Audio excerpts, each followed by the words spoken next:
Adelaide Eternal is ready to take its time with this deck tech, because we're going to frustrate our opponents and make sure they can't resolve anything and they can't have any creatures on the battlefield. This is Landstill, blue-white control. I love it. So why is blue-white control called Landstill in Premodern? It's an interaction between the card Standstill, which allows you to draw 3 cards when your opponent casts a spell. So you want to kind of say, hey, I'm going to slow the game down and you're going to have to eventually give me an Ancestral Recall.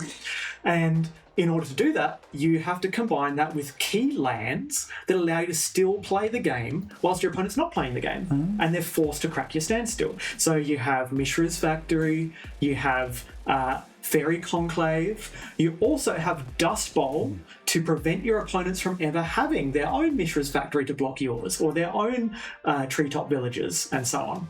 And a land count of 26 lands. So you can keep just playing and building your resources whilst you sit under your standstill that says, at some point, you're gonna have to crack this and give me an Ancestral Recall. But in the meanwhile, take your time. And in the best case scenario, you build up your lands. You've got your 26 lands, you build up 7, 8, 9 lands on the battlefield, and then you cycle a Decree of Justice, which does not trigger standstill because cycling is just an effect, it's not a spell. You put a bunch of soldiers onto the battlefield, you draw a card, and then your opponent goes, oh, I need to answer those soldiers, and unless they die, I need to answer your Mishra's Factory, or otherwise I'm going to die. And they give you an Ancestral Recall, and you use that to draw your counterspell, which you then counter the answer they had. So very, very cool interaction. Now, this kind of interaction has been around for a very long time, and it's seen play in the old days of Legacy and so on. But now it's very outdated in modern day Magic. You just can't take your time. You can't play, draw, go. If you really want to go back to the old school era of Magic, then Landstill was one of those dominant strategies. So this lets you really play land, go, land, go, land, go, and then when your opponent does something, you go, and you think about it, and then you go, okay, it resolves. They don't know if you had a counter spell or not. So really, really important pillar of the format. Now, the counter spells you have are traditional counter spell. You also have Mana Leak, which is very useful when your mana base isn't cooperating. And then you also have Prohibit, which is a flex slot. You can play 4 Mana Leaks if you want. I really like Prohibit. Some people play 2 Prohibits as well. It's very, very good. You also have the important kind of curve topping counterspell, which is Forbid. Forbid is an ancient card that people dreaded back in the day. It is so good at just making your opponent have a dismal time. If you want to be a griefer, play Forbid, because you're drawing cards, you've always got more cards than your opponent, and all of your cards turn into a larger number of cards, like Standstill turns into more cards, Fact or Fiction turns into more cards. So you're always going to have enough cards to pay the buyback on Forbid. So you'll get to a stage of the game where your opponent is drawing 1 card a turn, and you've got a Forbid in hand, and you're drawing some excess lands, or you've cast a spell that lets you draw more cards, and then you go Forbid with buyback. So you have Forbid back in your hand again, and it just is absolutely abysmal for your opponent. And you have 100% of the fun. That's the best part of sleeving this deck up. Yeah, I've been on the other side of those games. Oh, yeah. Now, I mentioned Fact or Fiction, that's a card advantage source. Standstill is your other card advantage source. Now, you can instead, if you want to sleeve this deck up and it's your first time ever playing Premodern and it's your first time ever playing a draw-go style of deck, just don't play the Standstills and play Accumulated Knowledge instead.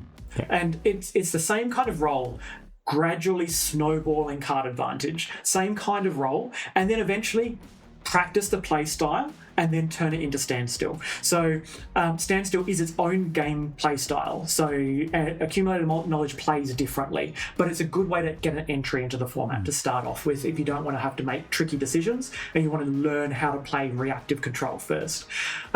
The other advantage of playing a deck like this is you have all of these 4-offs, like Swords to Plowshares and your counterspells and so on, but then you have lots of pinpoint 1-offs because you draw so many cards and you create these Fact or Fiction turn piles where there's a really key card and then a bunch of other cards, then you're able to play these useful one-off silver bullets. Now, one of the silver bullets that you can use is Humility. Humility is a reserve list card, so it is a little bit expensive, but it is a very unique effect that you can't really achieve any other way, which is to make sure that all of the creatures on the battlefield are always 1/1s, but because of the way Humility works, you are able to activate a Mishra's Factory, and it is a 2/2. And this just completely changes the game. It changes the game to the point that you have the best creature on the battlefield at all times, and your opponents never do, and they can't really attack through. They can't really pressure you easily because you can block with a 2/2, and then you counter spell their removable spell. Other key useful little pinpoint one-offs other than the Forbid and the Humility are the Phyrexian Furnace. Very useful to have this in the main deck. It is, again, a flex slot. This is something that I play in the main deck. Other people do as well. I play one Powder Keg as well as a way to answer snowballing advantage from opponents, goblins and so on. And it answers almost everything that you need to answer, except for enchantments. But these could be your fourth standstill if you really want to go down that route. My local metagame makes me play 3 standstills. If your local metagame is slow and it's not as aggressive, then you can play the full 4. It's entirely up to you. A lot of flex slots there. We've already mentioned the mana base. It's a very clean mana base, and having so many lands means not only is it clean, stable, but also you can fit in the creature lands. Personally, I want to cast my spells consistently, so I tend to opt with 3 Coastal Towers and no Fairy Conclaves. Other people play 2 Fairy Conclaves and 1 Coastal Tower. It's entirely up to you. Lots of flexibility. Speaking of flexibility, your sideboard is incredibly flexible. Again, you're able to find silver bullets very easily with your card advantage and your impulses and so on, and card selection. So you can play Chill, you can play Circle of Protections, you can also play the Enlightened Tutor package, which is card disadvantage, which you always make up in spades anyway, but it's key for that turn 1 Enlightened Tutor, turn 2 Circle of Protection or Chill or whatever it is. A really, really useful way to play the game. So you also have your kind of transformative sideboard strategy, which is Meddling Mage and Exalted Angel. You bring these in because your opponent always brings out removal. They tend to keep in like Disenchant or for the Mishra's Factory. Mishra's Factory and Humility. They tend to keep in those. But anytime they keep in Swords of Plowshares, they've been embarrassed by like removing 1 soldier token, something like that. So in the post-board games, you have ability to slam a morphed creature and then flip it up as an Exalted Angel. You have the ability to turn to play Meddling Mage, but not name Swords of Plowshares, because you use your swords, their swords are gone, and you name the key spell in their deck. So very, very useful. But you also have the ability to then play your Decree of Justice just for 2 tokens. Tap 8, 2 angels, and they go, but I slide my Swords of Plowshares out. So really, really useful, transformative strategy there. The choice of your blasts, you can sleeve up, a split between Hydro Blast, Blue Elemental Blast, entirely up to you. Generally, it doesn't really matter. There are niche cases. Go and look at the analysis online. You can go and find out about the niche cases of where one is better than the other. But the reason you split them is for Meddling Mage, if your opponent has a Meddling Mage, but generally you're not going to bring in a Hydro Blast when your opponent has a Meddling Mage, unless you're playing against the solution. A very specific scenario. It's entirely up to you. Now, at the end of the day, this deck comes out at $1,000. So it is on the more expensive end of pre-modern, but it's not something that uses 4 survivals and 4 Gaia's Cradles and all these other kind of things. So it's still technically a budget deck, but it's the very top end of the budget deck. The advantage is you can sleeve it up with the cheap versions of the printings. I don't think my copy, because I've got reprints in mine, it was nowhere near $1,000. No. Because we like to play original printings of things. So why don't we check out the non-original printings to see how much the price becomes. Let's have a look. Boom, look at that. We come out at under $300, so $280, because we're playing a bin chicken in our art instead. You get the bin chicken. Bin chicken. So, these are like sweet arts. They're just not original arts. They're not original borders. If you like them, then play them. It's cheaper. It's so much more accessible. So if you want to try this cheaper build, this is the kind of optimized build. This is the typical kinds of cards you'll use. Again, lots of flex slots, like I mentioned before, but typically the range of the typically played flex slots. Now, this is still not the cheapest you can make the deck. Oh, really? Yeah. Now, the key cards that you'll see there are Humility, which is on the reserve list. Ooh, yes. Humility is $45. And again, it's a reserve list card, so if you do want to invest in it, you can be pretty safe and go, yeah, I've got my Humility, I can play this in my deck. But once you remove that, you can actually change that into a Wrath of God. It's the same kind of role. It's really very much the same kind of role. The other spenny card in the deck is Enlightened Tutor. Now, Enlightened Tutor, it keeps getting reprints and it keeps staying expensive.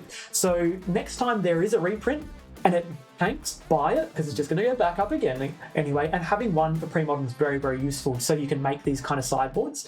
But you can actually remove that, and because you remove the Humility, and because you remove the Powder Keg, because the Powder Keg is also another a card that is reserve list and expensive, and you remove the Enlightened Tutor, you no longer need this kind of silver bullet package. You're going to go multiple haymakers so that you can just draw them, you can find them, and just play them. So let's have a look at that version of Landstill. Okay.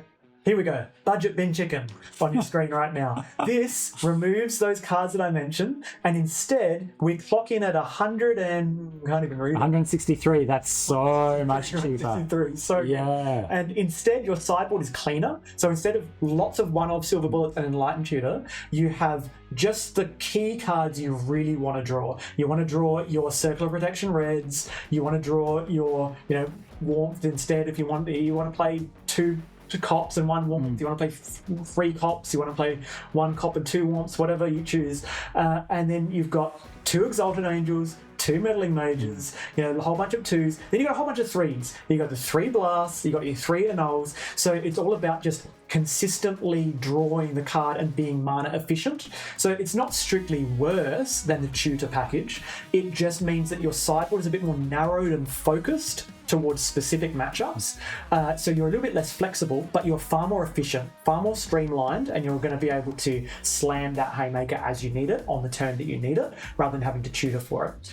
Note in the main deck, I went with the Humility into Wrath of God and so on, but note that I removed the Powder Keg. Why am I playing Powder Keg? Well, it's for the early aggression. So instead I'm playing Kurtar's Desire. This is a super spicy card. Super spicy. You won't see it in many lists, but when it pops up, you'll go, Swords of Plowshares number 5. Okay. Yeah. You could play other Swords of Plowshares number 5, like Last Breath. It's a 2 mana removal spell for a power 2 or less creature. They gain 4 life. It's bad Swords of Plowshares, right? So basically, we just want another Swords of Plowshares. So again, Powder Keg, much better when your opponent's playing lots of 1s or they have a bunch of tokens out. But Kurtar's Desire, much better when they open on Lackey. You just play it, stop the Lackey. So it's another option of your flex slot. And with your 4 Wrath of Gods and your Kurtar's Desire, you're not going to lose to goblins. Right? Yeah. You're going to try your darndest not to lose to goblins, otherwise it'll be embarrassing. So if you want to, like you can see, this was 15% of the price of the the pimped out version. So very much a great way to enter the format. One of the best parts about Premodern, I would say, is that in every other format, if you play a control decks tend to be the expensive deck in the format. They tend to be using the key cards. They tend to be using a high density of the key cards and having really expensive mana bases. So in Premodern, strangely, the control decks in Premodern are some of the cheapest decks in the whole format, which is bizarre. So you don't go believing people when they say, budget means aggro. Yeah, you just have to play aggro. Right? That's not the case. If you want to play aggro, you can in Premodern. If you want to play control, you can in Premodern. That's why it's such a good format. And that's Landstill. How about that? Amazing. Really fun deck to play for the person who's playing it, I think. And 100% of the fun. Yeah. Zero-sum game. Thank you again for watching. Please like and subscribe. It really helps support the channel. Thanks, folks. See ya.